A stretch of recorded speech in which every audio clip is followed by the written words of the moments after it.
रेशीमबाग मध्ये जरा खाली घ्या. रेशीमबाग येथे मी पहिल्यांदा आलेलो नाही, यापूर्वी देखील आलेलो आहे. आणि खरं म्हणजे संघ आणि संघ परिवार यांच्याशी जे नातं आहे माझं ते लहानपणापासूनच आहे.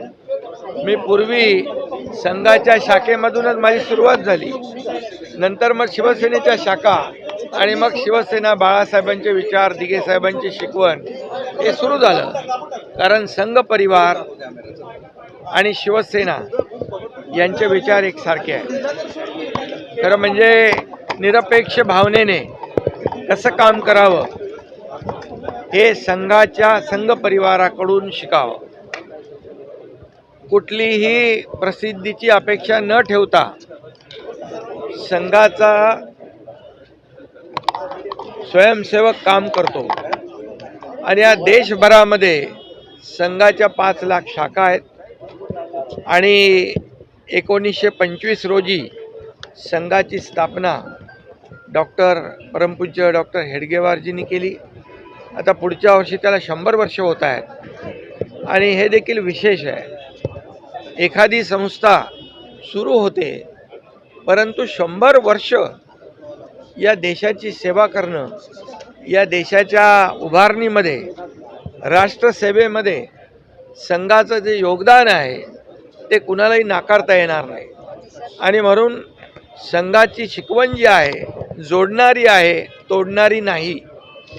आणि म्हणून आम्ही देखील बाळासाहेबांचे विचार, आनंद दिघे साहेबांची शिकवण याप्रमाणे प्रखर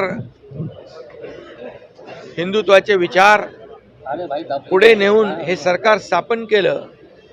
आणि 80% समाजकारण, 20% राजकारण गेल्या 2.5 वर्षामध्ये आपण पाहिलं. हे सर्वसामान्यांसाठी सरकार बाळासाहेबांच्या विचारांचं, आणि आमच्यासोबत देवेंद्रजी सुरुवातीला होते, नंतर अजितदादा, आणि हे जे काही सरकारमध्ये आम्ही काम केलं 2.5 वर्ष, हे सर्वसामान्यांसाठी केलं.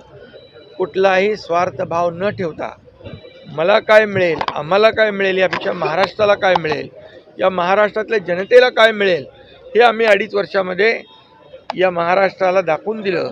आणि म्हणून त्याची पोचपावती म्हणून या निवडणुकीमध्ये प्रचंड यश, लँडस्लाईड विक्ट्री, लोकांनी लँडस्लाईड मॅन्डेट जनतेने दिलं.